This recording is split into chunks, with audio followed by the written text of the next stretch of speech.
señoras y señores, para mí es un alto honor participar en la inauguración de este segundo curso de la Escuela de Jueces de Trabajo de Brasil, a la que deseo una larga y fructífera vida. Junto con el legislador, el juez es el gran protagonista de la vida jurídica. El papel del juez no es más importante que el papel del legislador, pero sí es, por decirlo así, más indispensable. El legislador legisla si quiere, cuando quiere y cómo quiere. El juez, en cambio, está vinculado por el deber de administrar justicia siempre y en todo caso, sea cual sea la situación normativa. Un jurista alemán, jurista y sociólogo alemán, Luhmann, poco dado a veleidades retóricas, ha dicho, por eso, con toda razón, que en el corazón de la experiencia jurídica, más que el legislador, se encuentra el juez. Digo esto para los jueces de trabajo que van a entrar en la profesión de manera inmediata, para destacar la importantísima tarea que les espera y la exigencia de entrega y de máxima dedicación que significa una labor como la labor jurisdiccional. Admítanme este consejo de juez veterano para jueces jóvenes recientes. Voy a trazar una panorámica general de la jurisdicción social en España. En el tiempo disponible no hay ocasión más que para hablar del plano general del edificio sin entrar en la ordenación y en la composición de las distintas estancias o de las distintas cuestiones concretas que se plantean en la jurisdicción de trabajo. Es este un sector de la jurisdicción que en España tiene problemas, sin duda, que necesita algunos ajustes, pero que me parece que cuenta con un rendimiento institucional aceptable, dicho sea sin concesión alguna a la autocomplacencia. Y no es una concesión a la autocomplacencia porque este rendimiento institucional aceptable de la jurisdicción social en España no es cosa de ahora, sino que es una tradición, por decirlo así, bastante larga. Hay una continuidad notable en la legislación y en las instituciones de la jurisdicción social en España desde el principio del siglo XX hasta los primeros años del siglo XXI en que nos encontramos. Hay una disposición clave en la evolución de la regulación de la jurisdicción social en España, que es el texto refundido de la Ley de Procedimiento Laboral de 1958, que es efectivamente, como dice su propio nombre, un texto refundido, que recoge disposiciones que ya estaban en el acervo de la legislación histórica en materia de jurisdicción de trabajo. Pues bien, este texto refundido de 1958 no difiere de manera importante del texto refundido de la Ley de Procedimiento Laboral actualmente en vigor. Por consiguiente, nos encontramos con un sector de la vida jurisdiccional que de manera tradicional ha venido funcionando satisfactoriamente, o por lo menos de manera o de forma no muy insatisfactoria. Como están ustedes comprobando, me expreso en español, comprendo y amo el portugués que se habla en Brasil, comprendo y amo fraternalmente a Brasil y a Portugal, pero yo no quiero mortificar a la lengua de Camões o a la lengua de Pessoa o a la lengua de Jorge Amado. No me atrevo a tanto, por consiguiente, consciente de que ustedes comprenden bien el español si se habla despacio, me voy a expresar en español procurando, haciendo un esfuerzo de contención, a hablar despacio, lo que no estoy completamente seguro de conseguir en todo momento de la exposición. Me referiré, como dice la cuestión que voy a tratar, el tema de estudio, me referiré a los procesos de cognición y a los procesos de ejecución en la jurisdicción social española. Pero para entender bien estos procesos me parece que son necesarias antes algunas puntualizaciones, algunas indicaciones sobre el sistema judicial español y sobre los tribunales de trabajo en España. Una vez hechas estas indicaciones preliminares, abordaré los distintos procesos de cognición y los distintos procesos de ejecución existentes en el ordenamiento español vigente.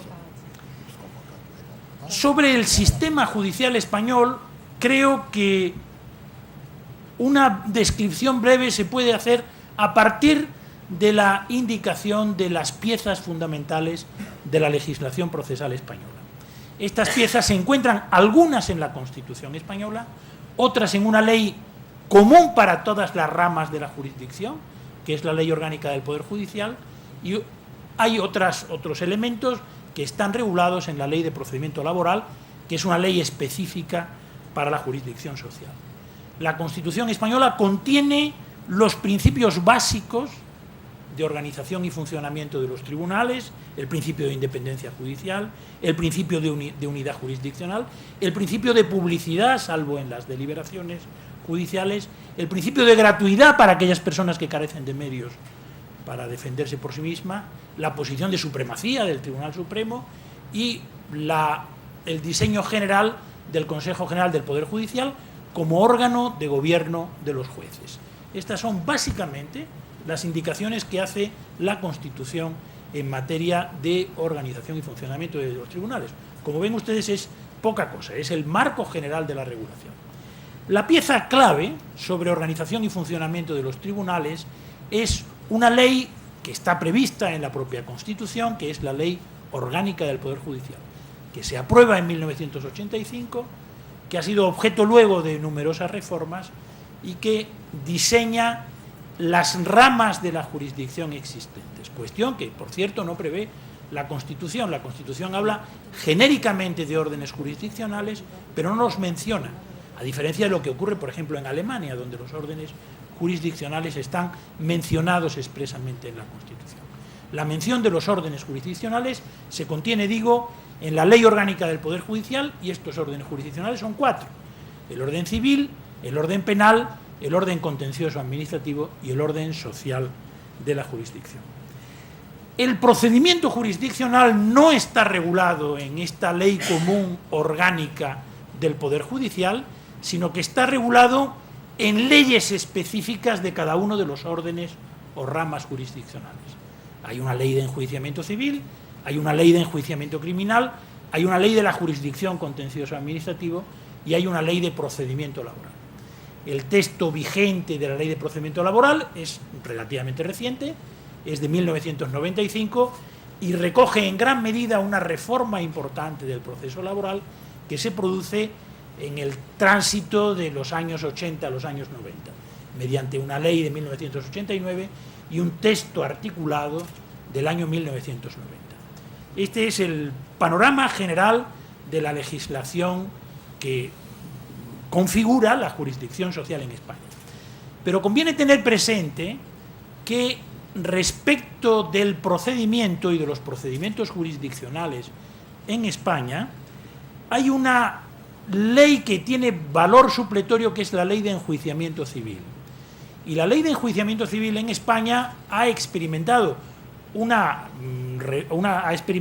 cambio sumamente importante en el año 2000.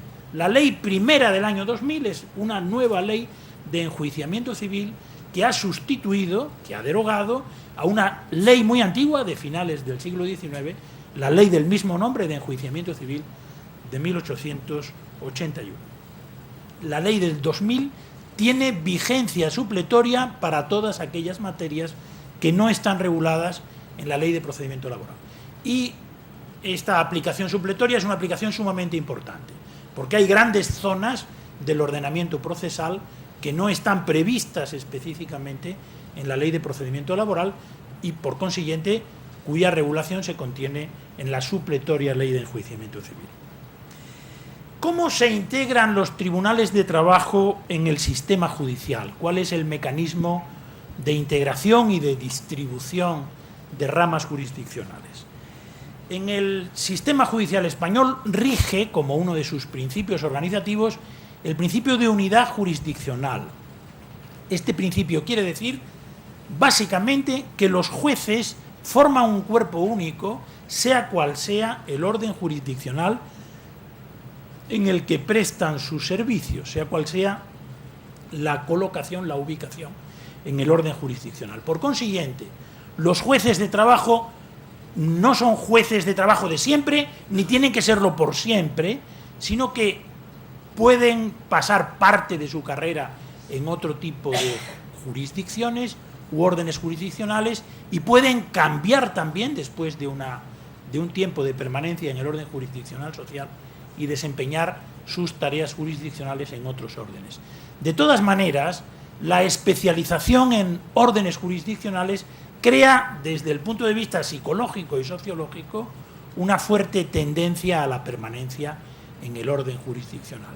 De aquí que sea poco habitual o poco frecuente que un juez que presta servicios en el orden jurisdiccional social pase a otro orden jurisdiccional distinto. Puede hacerlo, pero, repito, los estímulos de permanencia son estímulos considerablemente fuertes.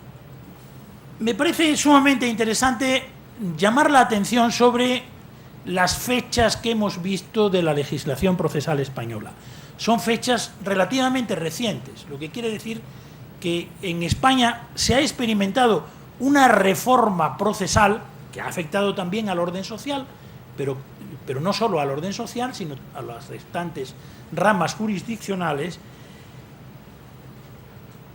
y que constituye o ha sido un instrumento importante de modernización del procedimiento, de la organización y del funcionamiento de los tribunales.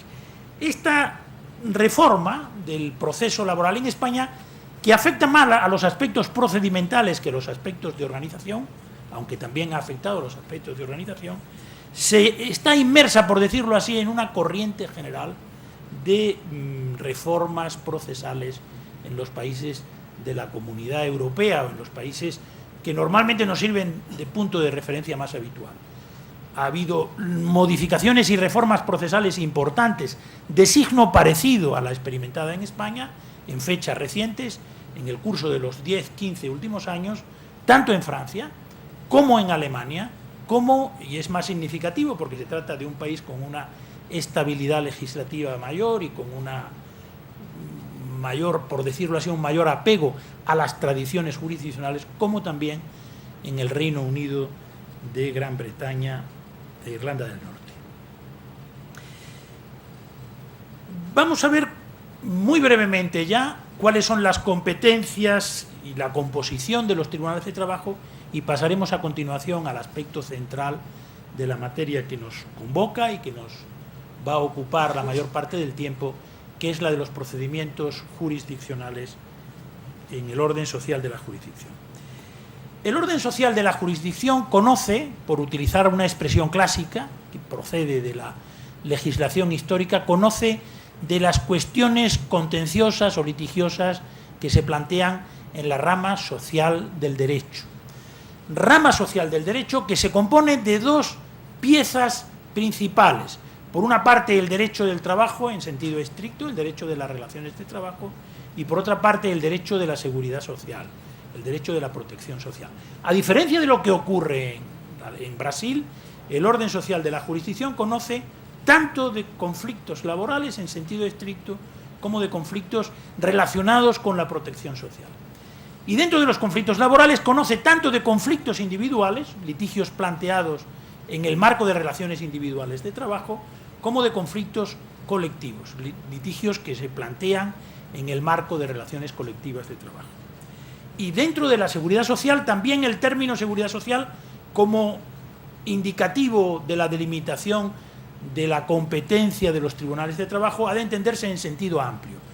Seguridad social comprende en esta versión, tal como está especificada en la Ley de Procedimiento Laboral, tanto la seguridad social básica del régimen público de seguridad social como la seguridad social complementaria, como incluso la previsión social voluntaria de los planes y fondos de pensiones. Los niveles de órganos judiciales en la jurisdicción social española son prácticamente idénticos a los que encontramos en la jurisdicción brasileña, al menos en la información de que yo dispongo. Hay 3 grados o escalones de jurisdicción. En el escalón primero se encuentran los jueces de lo social, y los órganos se llaman juzgados de lo social.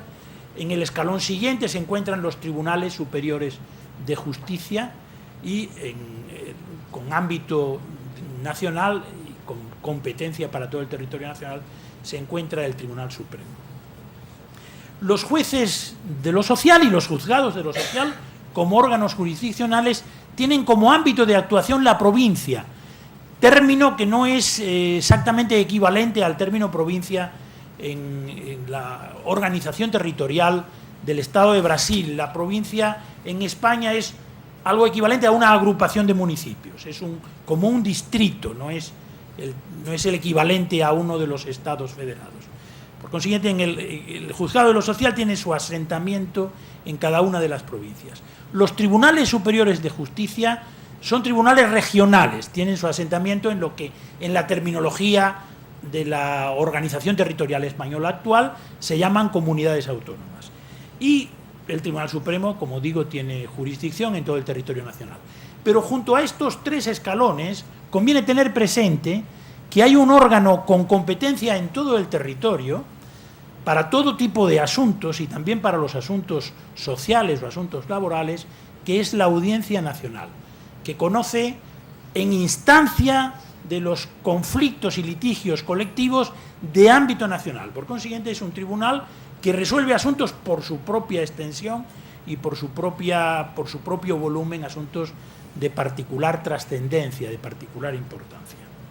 Esta es la descripción completa y exhaustiva de los órganos jurisdiccionales españoles, que son los que se sitúan en estos tres escalones, más la Audiencia Nacional para los litigios y conflictos de especial importancia y que afectan a un ámbito territorial superior al de las regiones o comunidades autónomas. La competencia funcional de estos órganos se puede describir también de manera bastante sencilla. Los juzgados de lo social y los jueces de lo social conocen de los procesos laborales y sociales de instancia. Los tribunales superiores de justicia de las regiones o comunidades autónomas conocen en apelación, una apelación, como tendremos ocasión de ver, que es limitada y muy particular, la apelación en el orden social de la jurisdicción. La Audiencia Nacional conoce en instancia de conflictos que tienen este ámbito general, que afectan a todo el territorio nacional, y el Tribunal Supremo conoce de los asuntos en suplicación, en casación, con dos modalidades de casación que tendremos ocasión de ver dentro de un momento. Los tribunales de trabajo se componen, en cuanto a órganos personales, de jueces de carrera. El jurado en España tiene una presencia limitada en los procesos penales, y no en todos los procesos penales, sino en los procesos penales sobre determinado tipo de asuntos, pero no hay un jurado en los órganos laborales jurisdiccionales en España, como por ejemplo lo hay en el país con el que el parecido del sistema jurisdiccional en la jurisdicción social es mayor en España, que es sin duda el de la República Federal Alemana. Es decir, hay una afinidad mayor. Afinidad mayor, salvo en este punto. En Alemania hay una composición de los tribunales en la que, junto a los jueces de carrera y jueces legos, y esta particularidad no existe en España, existió históricamente en un determinado momento, pero no existe en la organización actual del sistema judicial. Son, por consiguiente, jueces de carrera. Lo que sí existe, y me parece que ocurre igual en Brasil, es la reserva de un determinado porcentaje de los puestos en determinados tribunales a juristas que no proceden de la carrera judicial, como es, dicho sea de paso, como es mi caso. En el Tribunal Supremo, una quinta parte de las plazas del Tribunal Supremo queda reservada a juristas que no son jueces de carrera o que no han sido jueces de carrera y que son, por decirlo así, jueces de adopción, abogados, letrados de las administraciones públicas o profesores de universidad. Con ello me parece que tenemos el fundamento o la base para entender mejor los procedimientos jurisdiccionales que se desarrollan ante estos tribunales de trabajo. Son varios estos procedimientos jurisdiccionales. Los principales son, como es natural, el proceso laboral de instancia. Luego hablaré del proceso de ejecución. Luego habrá ocasión de referirse al proceso de apelación limitada ante los tribunales superiores de justicia de las regiones o comunidades autónomas, y luego trataré de la casación laboral. Pero junto a este panorama me parece que hay dos tipos de proceso que merecen un tratamiento adicional, que son los llamados procesos colectivos, en litigios colectivos, y los procesos de protección de derechos fundamentales. Empezaré, como es natural, por el proceso laboral de instancia. El proceso laboral de instancia en el ordenamiento español es, en lo que se refiere a litigios laborales, a litigios relacionados con las relaciones individuales de trabajo, es un proceso civil especial. En lo que se refiere a la seguridad social es un proceso contencioso administrativo especial. Pero en ambos casos, tanto los procesos desarrollados en litigios de seguridad social como los desarrollados en litigios laborales en sentido estricto, los principios que presiden el proceso laboral de instancia son los mismos. Estos principios son la oralidad, salvo para la demanda, que es un acto escrito, todas las actuaciones judiciales se desarrollan en vista oral. La concentración, este es el segundo principio de funcionamiento del proceso laboral de instancia, una concentración que es especialmente intensa. Todo se desarrolla en una única sesión, no hay una sesión preparatoria, como ocurre en la ley de enjuiciamiento civil, y como ocurre, si yo no entiendo mal, o no he entendido mal, en el modelo de proceso civil latinoamericano, que ha sido adoptado en Brasil. Hay una sesión preparatoria, por decirlo así, que resuelve todas las cuestiones previas y preliminares, y luego hay una vista para tratar exclusivamente de la cuestión de fondo. No es este el sistema español, que es un sistema de máxima concentración, en el que en el acto de vista se procede a un intento de conciliación judicial y al conocimiento de todas las cuestiones planteadas, sean cuestiones preliminares o previas, o sean cuestiones de fondo. Este es un principio muy característico del proceso laboral español, de ahí que le dedique un poco de tiempo. Y luego nos encontramos con el principio de celeridad, que de alguna manera es una consecuencia del principio anterior y es una consecuencia también del acortamiento de los plazos para la adopción de los actos procesales, tanto los actos de las partes como los actos de los órganos jurisdiccionales.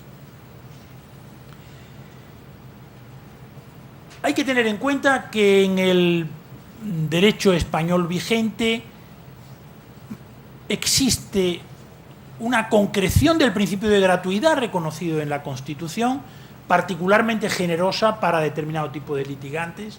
Se presume que no tienen medios y por consiguiente se les atribuye la condición de litigante gratuito a todos los trabajadores y a todos los asegurados. Esta es una presunción juris et de iure, por decirlo así. En términos técnicos es una ficción jurídica, porque no todos, evidentemente no todos los trabajadores, afortunadamente no todos los trabajadores y afortunadamente no todos los asegurados carecen de medios para litigar en justicia. Pero esta es una norma tradicional en el derecho español que se mantiene y que no hay visos, o no hay, por lo menos no hay indicios de que se proponga su reforma. Por consiguiente, la condición de trabajador y la condición de asegurado atribuye la gratuidad del proceso, lo que concibe o determina que el proceso sea un proceso particularmente accesible, un proceso particularmente fácil de acceso. La defensa por abogado en la instancia es una defensa facultativa, no es obligatoria, si bien en la inmensa mayoría de los casos se litiga con abogado. Esta es una posibilidad que procede también de la legislación inicial sobre el procedimiento laboral, que data de los primeros años del siglo XX, en la que había una homogeneidad mucho mayor en la condición de obrero o empleado, y tenía más sentido este tipo de disposición, pero es también una norma tradicional que se mantiene en el ordenamiento, a pesar de que, repito, la inmensa mayoría de los litigantes van acompañados a la instancia con asistencia de abogado.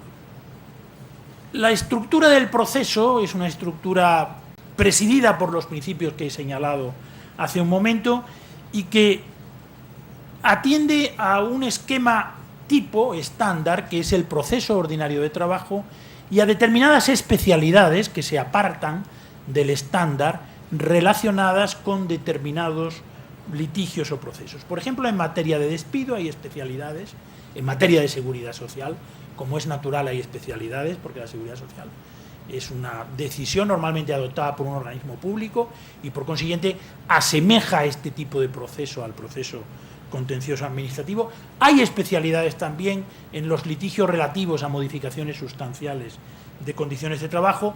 Hay también un proceso que se puede iniciar de oficio en determinados casos por parte de la autoridad laboral. Puede ser la que desencadena el proceso, y esta, lógicamente, es una especialidad en el momento inicial que trasciende a determinadas reglas del procedimiento jurisdiccional. Y hay especialidades en los conflictos colectivos que veremos en un momento posterior.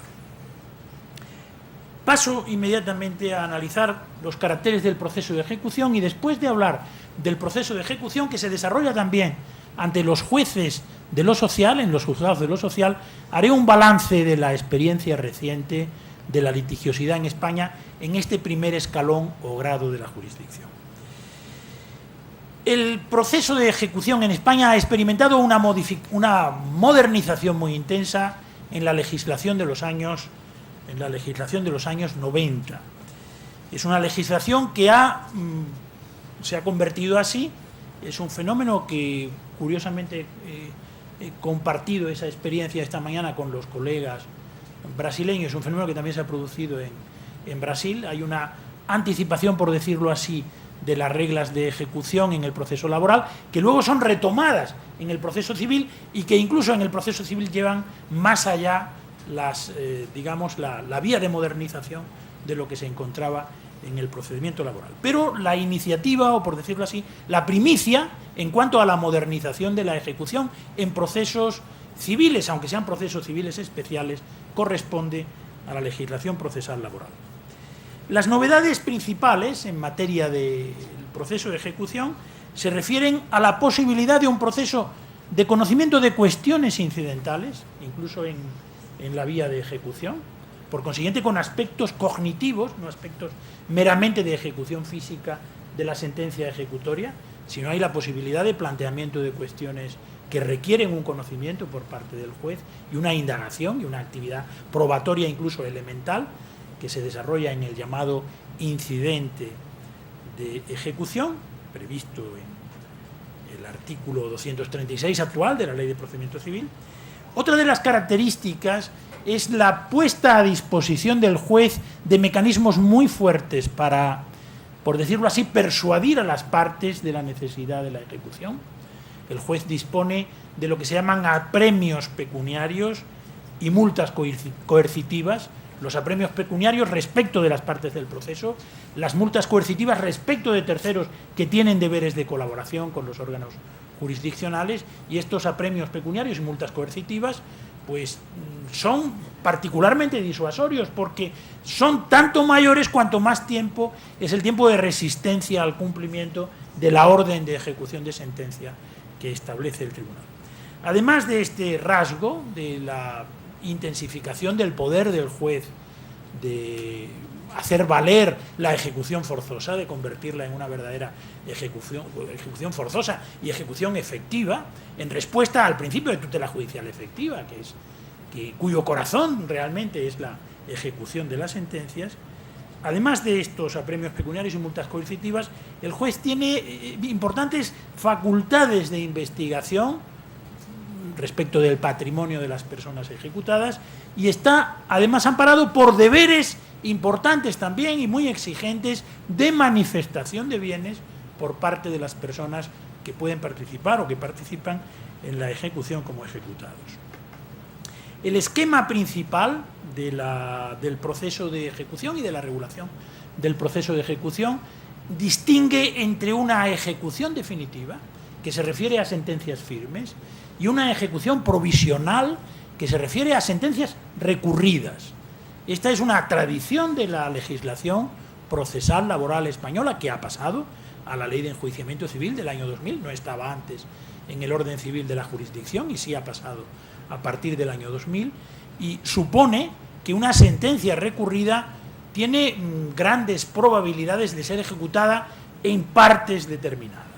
O sea, la decisión inicial del juez de instancia es una decisión que no necesita afirmarse, por decirlo así, por el transcurso del tiempo o por la presencia de una sentencia confirmatoria del órgano jurisdiccional superior, sino que es una decisión que puede ser ejecutada en gran parte durante el tiempo del recurso. Por ejemplo, en materia de seguridad social, los asegurados tienen derecho, si se les ha reconocido en la instancia a una prestación periódica, tienen derecho a mantenerla y no la devolverán luego, lo cual puede parecer incluso en algún momento que puede dar lugar a prácticas abusivas en algún momento, pero teniendo en cuenta que el proceso laboral en España es un proceso que se mantiene en términos de duración dentro de términos razonables, dentro de líneas razonables de duración, no se trata tampoco de una norma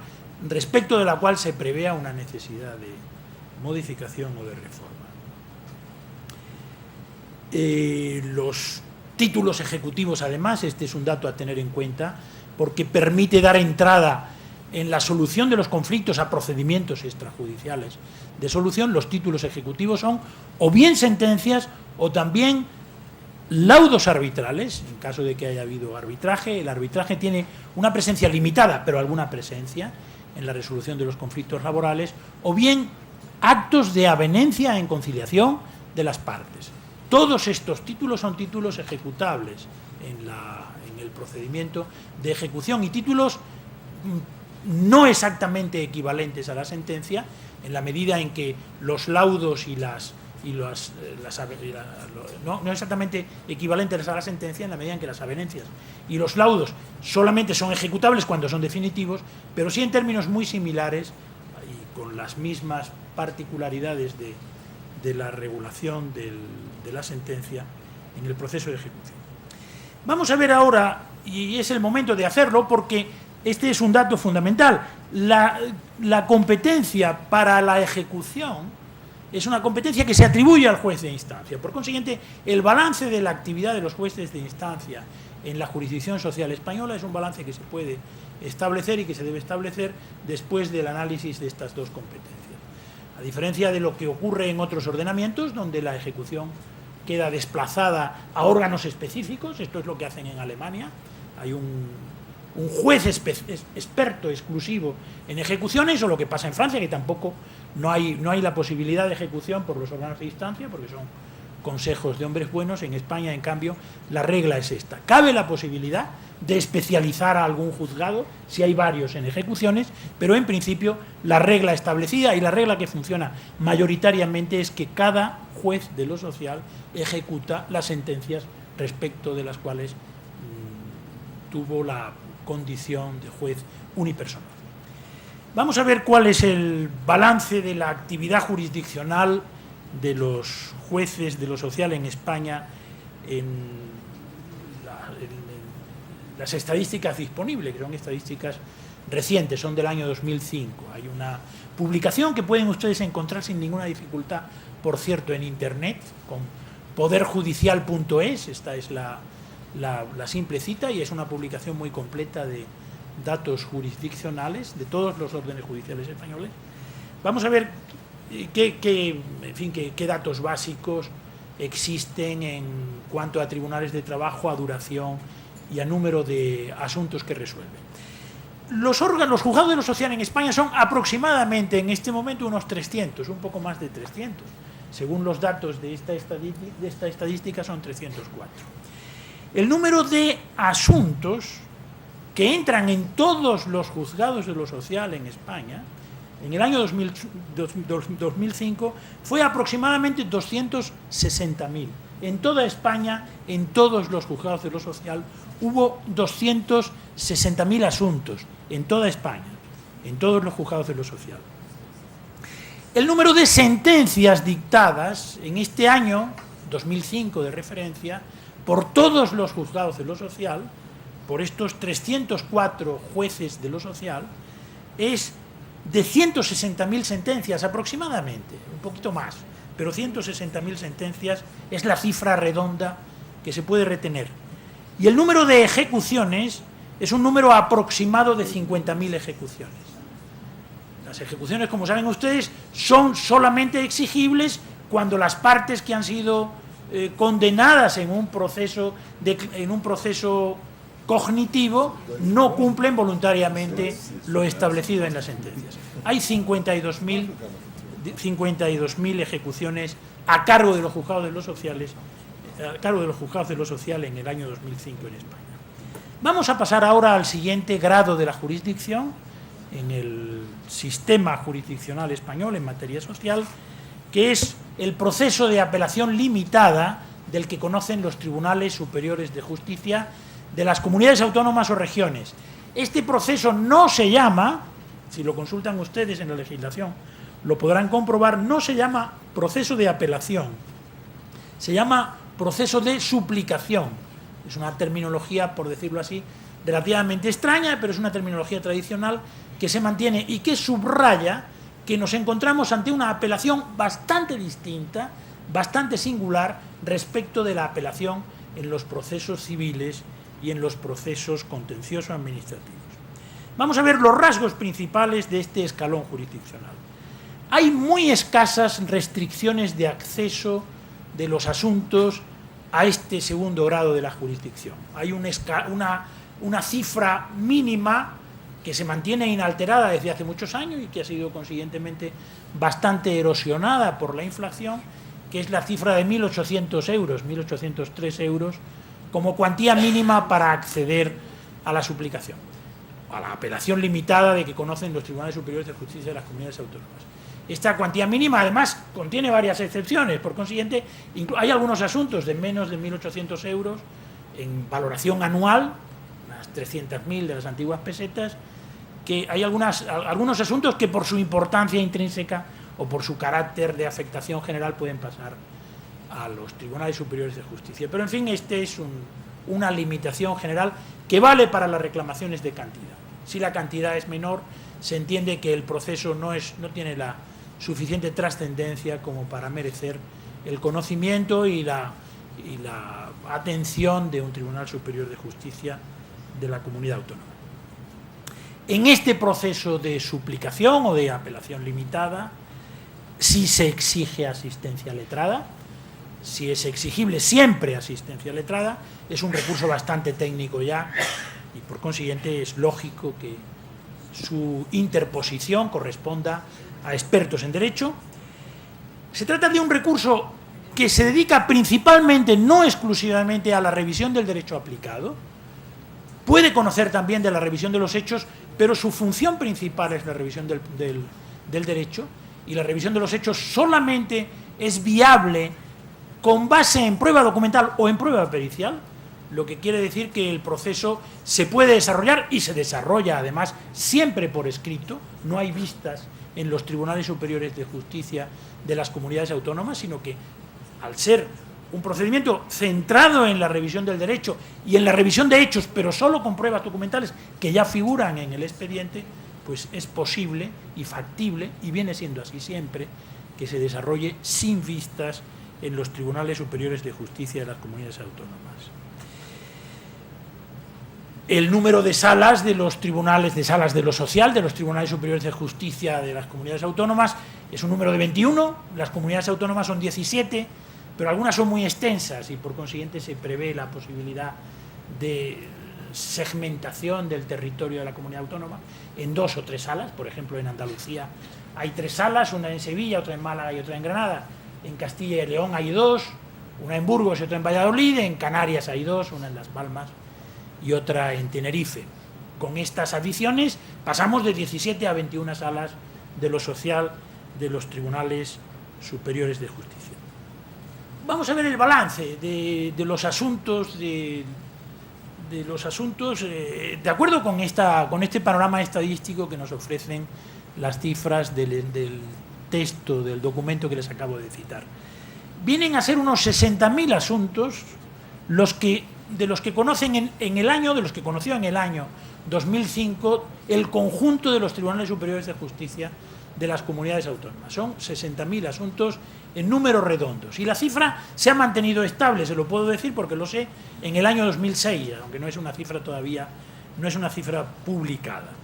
El tiempo de duración media de los procesos en los tribunales superiores de justicia es aproximadamente de unos 5 meses. En los órganos de los juzgados de lo social es un poco menos. Y en procesos que tienen un curso rápido, como los procesos de despido, es todavía menos. Un proceso de despido en España dura aproximadamente, puede haber incidentes que lo hagan mucho más largo, pero dura aproximadamente unos 3 meses.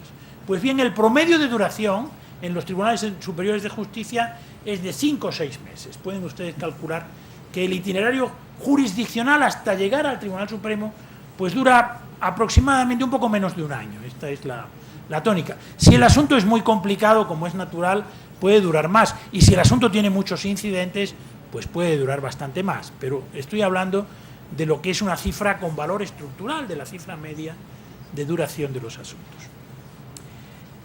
Este segundo escalón de la jurisdicción sirve, por tanto, y esta es un estándar que me parece que responde bien a las necesidades de todos los órganos jurisdiccionales y de todas las administraciones de justicia, sirve sobre todo para refinar la respuesta jurídica que se da al caso respecto de la dada por el juzgado de lo social. El juzgado de lo social resuelve con arreglo a derecho, como es natural, resuelve bien la inmensa mayoría de las ocasiones, resuelve también con la guía que le proporciona la jurisprudencia y, no obstante, puede, en asuntos nuevos o en asuntos particularmente complicados, puede requerir la decisión adoptada en derecho, puede requerir un refinamiento.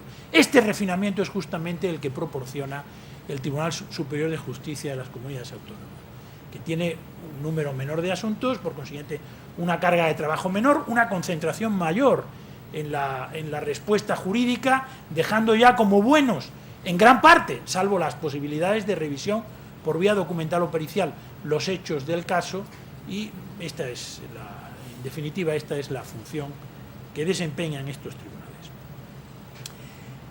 Pasamos, por consiguiente, al otro procedimiento jurisdiccional importante, o los otros procedimientos jurisdiccionales importantes, que son los que se desarrollan ante el Tribunal Supremo. Son procedimientos ambos, porque son básicamente dos. No voy a referirme a otros asuntos de los que puede conocer el Tribunal Supremo, que son relativamente excepcionales, como procesos de error judicial o procesos de revisión. Me voy a referir a la casación, que es el grueso, por decirlo así, el 98, el 97% del trabajo de la Sala de lo Social del Tribunal Supremo. Hay 2 recursos de casación establecidos en la Sala de lo Social del Tribunal Supremo. Un recurso que se conoce con el nombre de recurso de casación para la unificación de doctrina y otro recurso que es el recurso de casación ordinaria.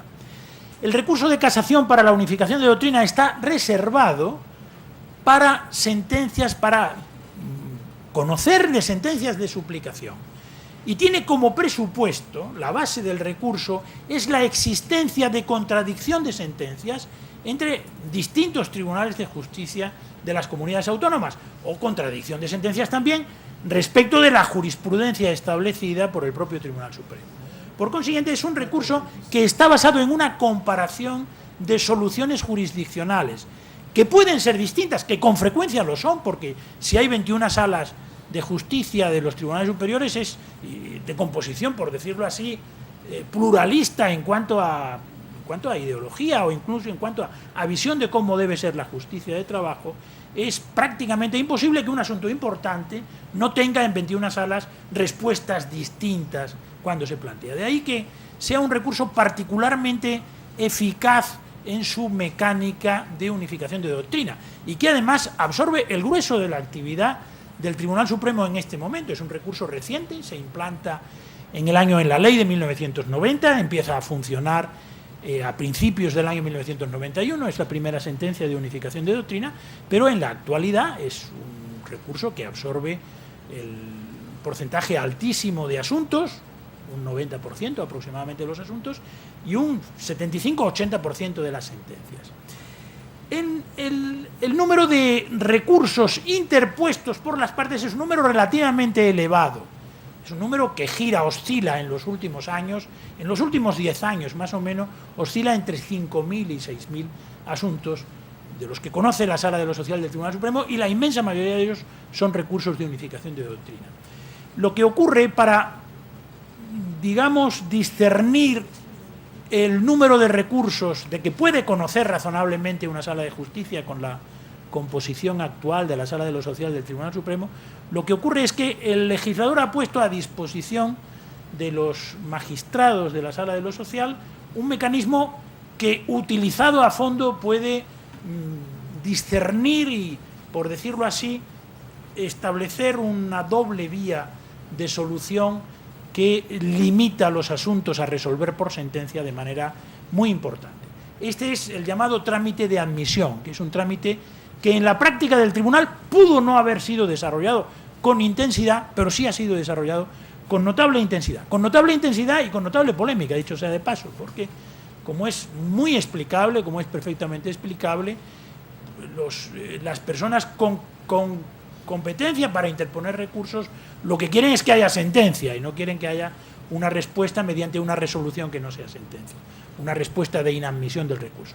Pero, repito, la Sala apreció desde el momento, yo creo que con visión, la necesidad de utilizar a fondo este mecanismo de la admisión e inadmisión, y en la actualidad aproximadamente 3/4 partes de los recursos de unificación de doctrina interpuestos son recursos que se resuelven por una resolución que no es sentencia.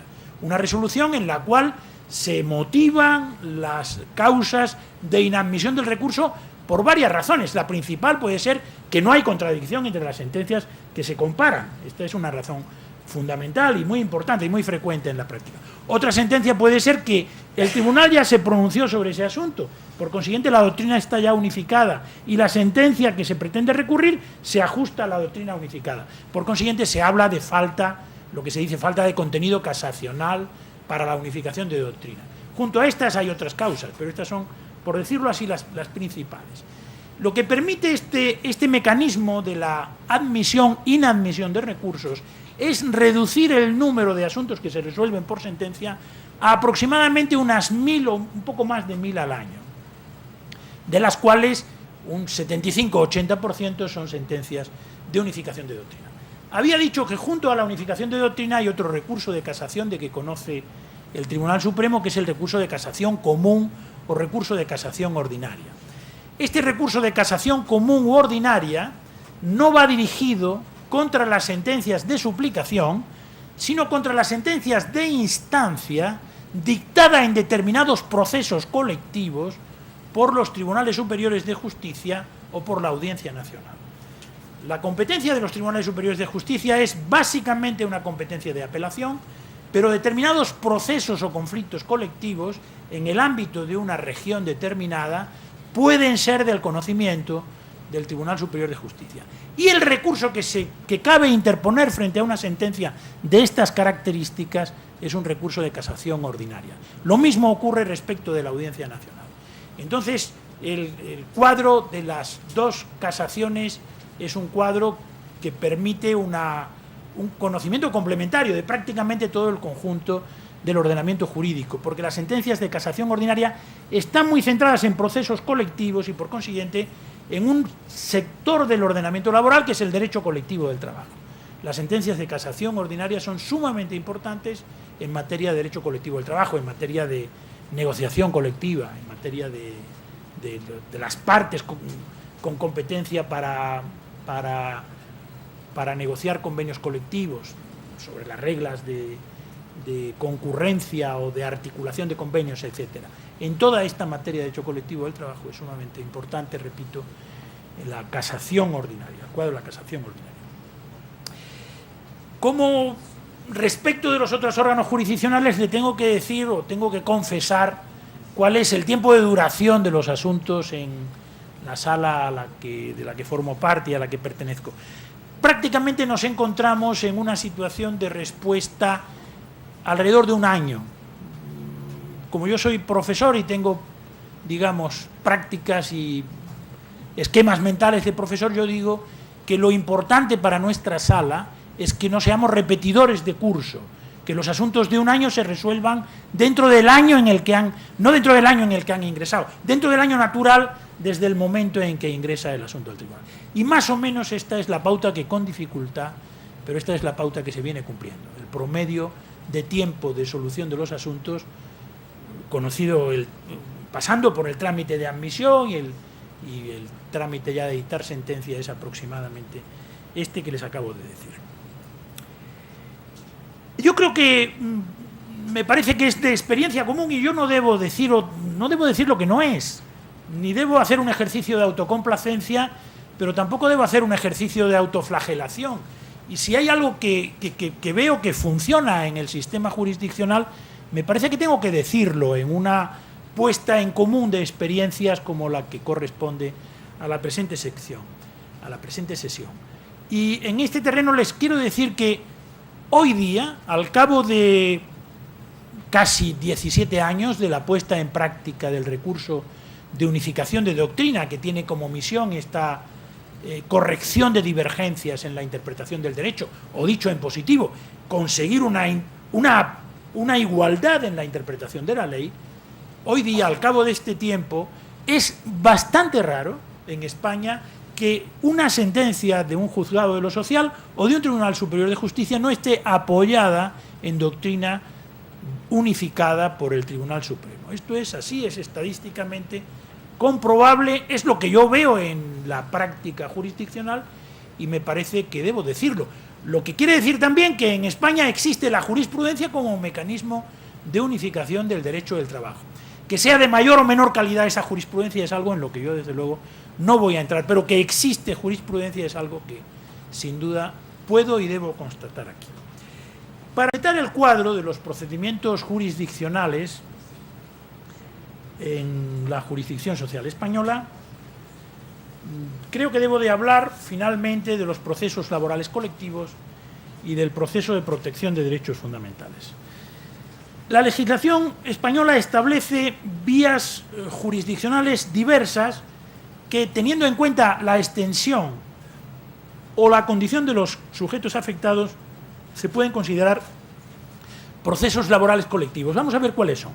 En primer lugar, el llamado proceso de conflicto colectivo, que es un proceso relativo a controversias sobre interpretación o aplicación de normas que afectan a un grupo genérico de trabajadores.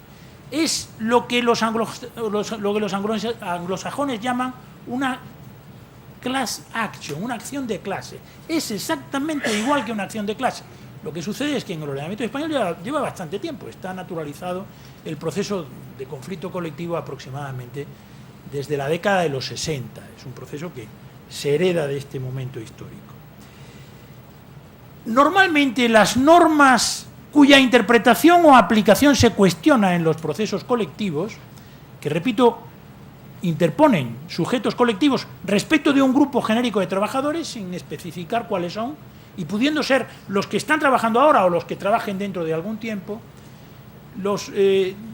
quiero decir que las disposiciones cuya interpretación y aplicación son normalmente las disposiciones de los convenios colectivos. Básicamente este es un proceso para interpretar y aplicar convenios colectivos. Un segundo proceso colectivo, que es un proceso importante en el funcionamiento del sistema de fuentes en España, es el proceso de impugnación de convenios colectivos. Está encaminado a anular íntegramente o parcialmente cláusulas de los convenios colectivos, cláusulas que las partes legitimadas, que son también sujetos colectivos, creen que colisionan o que no están de acuerdo, que no son compatibles con disposiciones legales, pueden ser sometidas a este proceso de impugnación de convenios colectivos. Es un mecanismo de depuración del ordenamiento sumamente parecido al que desempeñan los órganos de la jurisdicción contenciosa administrativa respecto de los reglamentos. Se trata de ajustar el reglamento a la ley en la jurisdicción contenciosa y de ajustar el convenio colectivo a la ley en el orden social de la jurisdicción. Este es otro proceso colectivo importante en el sistema jurisdiccional español. También, cuando se rechaza la constitución de un sindicato o de una asociación empresarial, se puede entablar un proceso colectivo. También la impugnación de los estatutos de los sindicatos, por unas u otras razones, puede dar lugar a un proceso de estas características. En materia electoral, sindical, en materia de elecciones de representantes de los trabajadores en las empresas, que son elecciones que tienen una gran importancia para la vida de los sindicatos, en la medida en que marcan la audiencia de los sindicatos, y la audiencia es clave para la atribución de la condición de sindicato representativo o de condición de sindicato más representativo. En esta materia electoral sindical, el ordenamiento español prevé una vía arbitral previa, y contra las decisiones de los árbitros en las elecciones sindicales cabe también un proceso que podemos considerar por sus efectos como un proceso colectivo.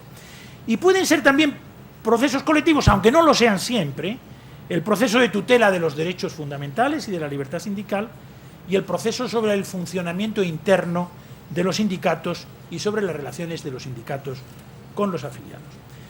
Con alguna excepción, en todos estos procesos es donde se atribuye competencia objetiva a los tribunales superiores de justicia de las regiones y a la Audiencia Nacional, según el ámbito de afectación, en instancia. En estos asuntos, el Tribunal Regional, si se trata de un proceso colectivo de estas características que no desborda el ámbito de la región, tiene competencia de conocimiento.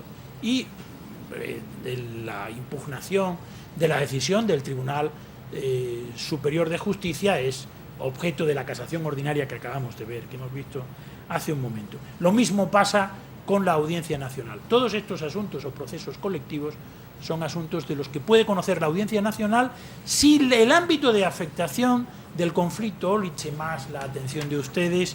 He de hablar al final del proceso de protección de derechos fundamentales. Yo tengo la impresión de que una de las corrientes principales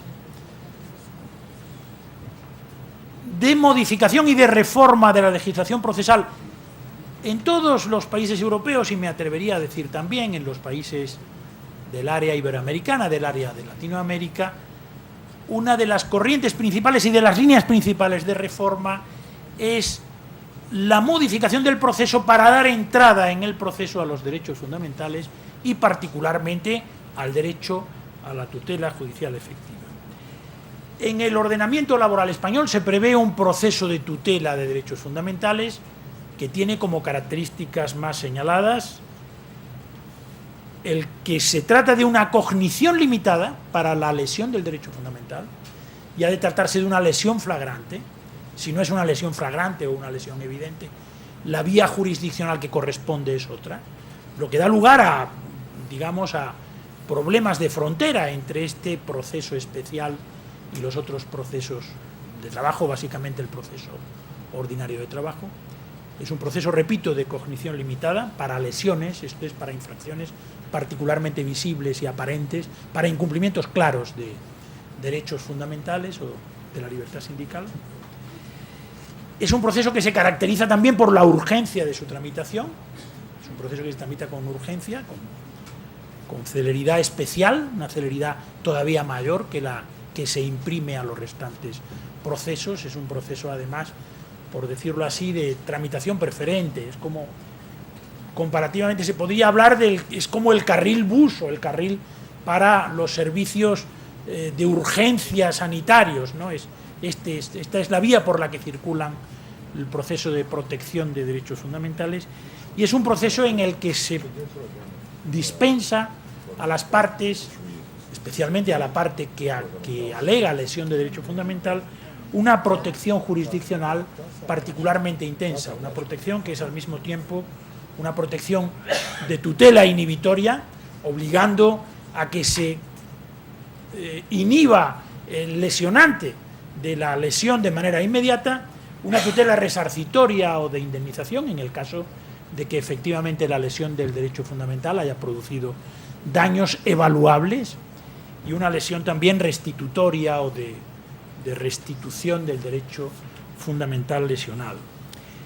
He querido trazar este panorama general de los procesos de la jurisdicción social en España y termino con ello. He dicho al principio que para mí ha sido un alto honor participar en esta sesión inaugural de la segunda promoción de la Escuela de formación y perfeccionamiento de jueces de trabajo. Ha sido un honor y al mismo tiempo, he de decirlo ahora, ha sido un placer participar en ello. Un placer que lo voy a resumir muy brevemente. Yo he tenido ocasión en esta breve estancia de disfrutar de la legendaria hospitalidad brasileña. Por todo ello, muchísimas gracias.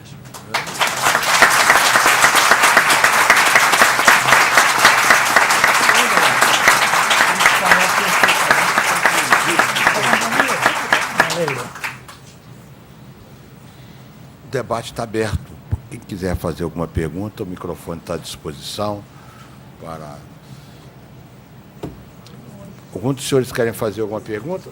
Isso. Meu grande diretor, é só uma dúvida, uma exposição brilhante, já tínhamos tido a oportunidade de uma conversa informal, já sabia da capacidade de Vossa Excelência.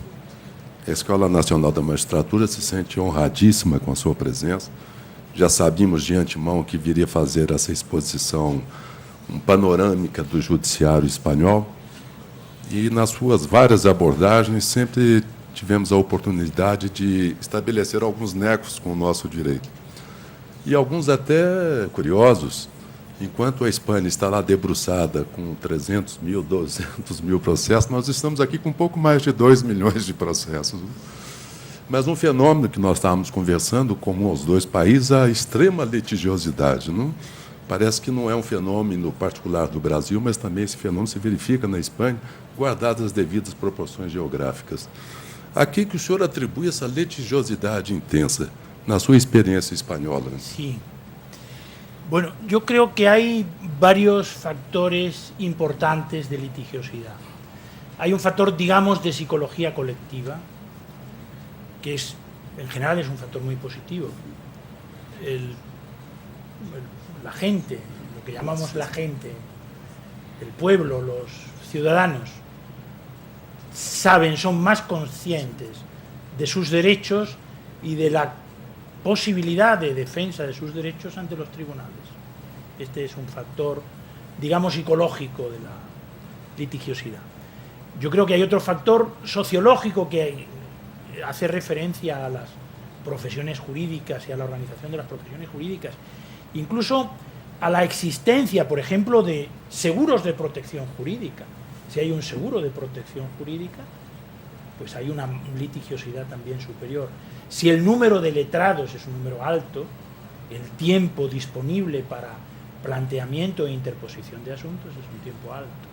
Esta es una experiencia, me parece, general sobre la litigiosidad en Europa. Hay una proporción muy alta entre el número de letrados en activo y el número de recursos que se interponen. Y parece que es una razón poderosa.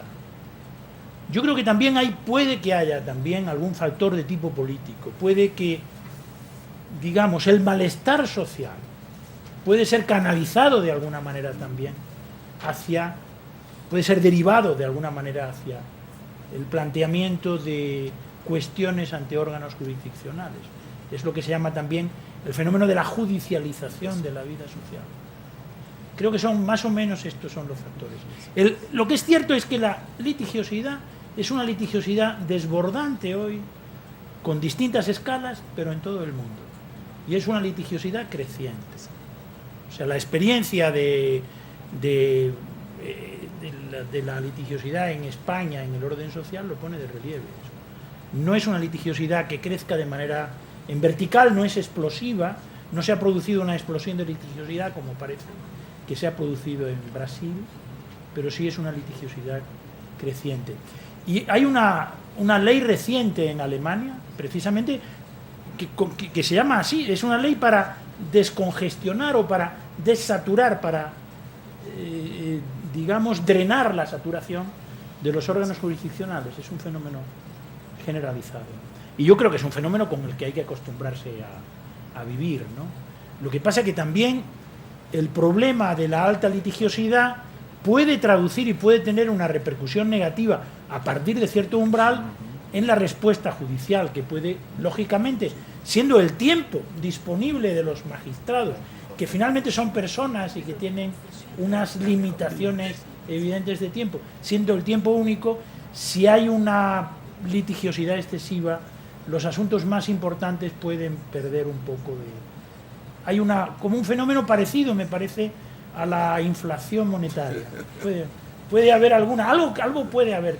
Si hay un exceso de asuntos, puede haber también un problema de pérdida de respuesta judicial. A pergunta se deve muito ao fato de que, na minha opinião, e creio que os colegas também compartilham dela, o judiciário hoje no Brasil ele está muito acessível, né? A possibilidade de se ingressar ao judiciário, quer seja o judiciário do trabalho ou a justiça comum, é muito grande. E eu digo sempre que o problema nosso não é a entrada, agora está sendo a saída do sistema. Vossa Excelência se referiu aí a um tempo de 1 ano. Aqui nós temos, em primeiro grau, decisões tomadas, processos resolvidos com 1 mês, 2 meses, 3 meses. Rápido. Sim, rapidíssimo.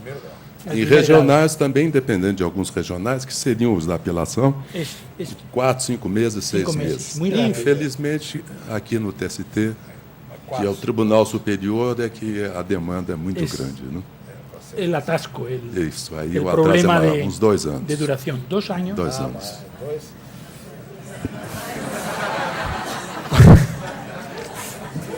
Não, isso é em relação ao gabinete. Peixe, né? Isso é em relação ao gabinete do ministro Barros Levenhac, que realmente é muito ágil. Nós temos que vender o peixe também. Ministra Maria Cristina Irigoyen Pedruzzi. Eu gostaria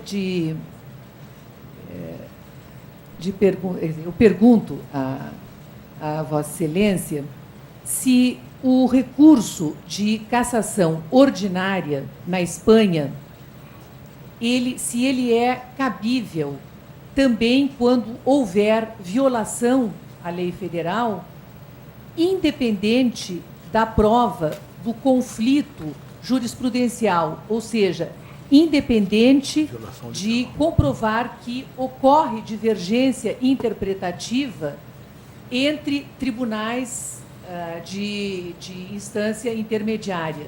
Seria possível? Es perfectamente posible. El recurso de unificación de doctrina exige comparación de sentencias. El recurso de casación común u ordinaria no exige comparación de sentencias. Basta acreditar o argumentar sobre la infracción de ley. Entonces no hay comparación, no hay necesidad de probar divergencia. Va directamente y el trámite, hay una posibilidad de inadmisión, pero el trámite de inadmisión en la casación ordinaria tiene muy poca importancia, tiene poca relevancia. Es solamente cuando el recurso está claramente mal hecho y no cumple los requisitos mínimos legales para ser un recurso y para ser una base de referencia de la defensa de la otra parte o de la decisión del tribunal. Pero el trámite de admisión cuenta sobre todo en la casación de unificación de doctrina y la exigencia de divergência é só para a cassação. Só para a cassação que objetiva unificação da doutrina, mas não para a cassação ordinária. Não. Obrigada. Eu quero manifestar a do Antônio Martim Valverde o reconhecimento, a gratidão e a honra que a ENAMAT teve de acolher. Muito obrigado, a sessão está encerrada.